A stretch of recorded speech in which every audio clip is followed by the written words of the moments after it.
আগামীতে এই নতুন কলেবরে নতুন পরিচয়, তাই সম্ভবত এবছর শেষবারের মতো বাণী বন্দনার আয়োজন করল রাজধানীর মহিলা মহাবিদ্যালয়। শেষবারের পুজোয় নেচে গিয়ে খুব আনন্দে মেতে উঠলেন কলেজের ছাত্রীরা। দেখুন সেই চিত্র এশিয়ান টাইমসের পর্দায়।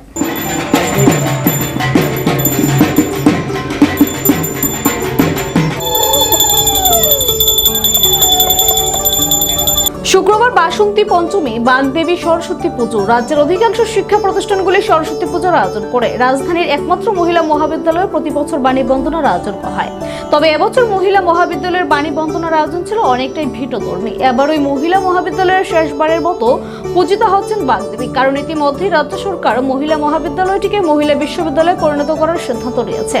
সম্ভবত আগামী শিক্ষাবর্ষ থেকে এর কাজ শুরু হবে। সেই হিসেবে এবছর শেষবার পুজো করল মহিলা মহাবিদ্যালয়ের ছাত্রীরা। এদিন মহাবিদ্যালয়ের এক অধ্যাপিকা এই কথা জানান।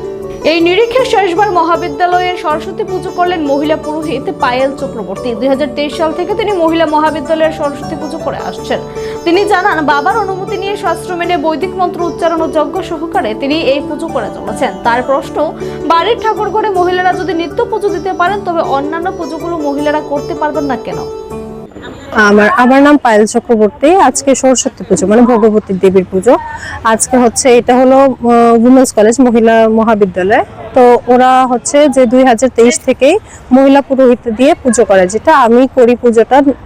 আর আমি সংস্কৃত কলেজে 5 বছর করেছি। ক্লাস 12-11 থেকে কলেজে অনার্স ছিল আমার সংস্কৃত ডিপার্টমেন্টে। আমি সংস্কৃত ডিপার্টমেন্টের ব্যাকরণের ছাত্রী। তো ওরা আমাকে এই স্কুলেরই একটা ছাত্রী ছিল, দেবলীনা সরকার, উনি আমার সঙ্গে যোগাযোগ করে এই পুজোটার কথা বলে। তারপর আমি যেহেতু ব্রাহ্মণ ঘরের মেয়ে, আমি বাবার থেকে অনুমতি নিয়ে তারপরে পুজোটা করছি আর কি।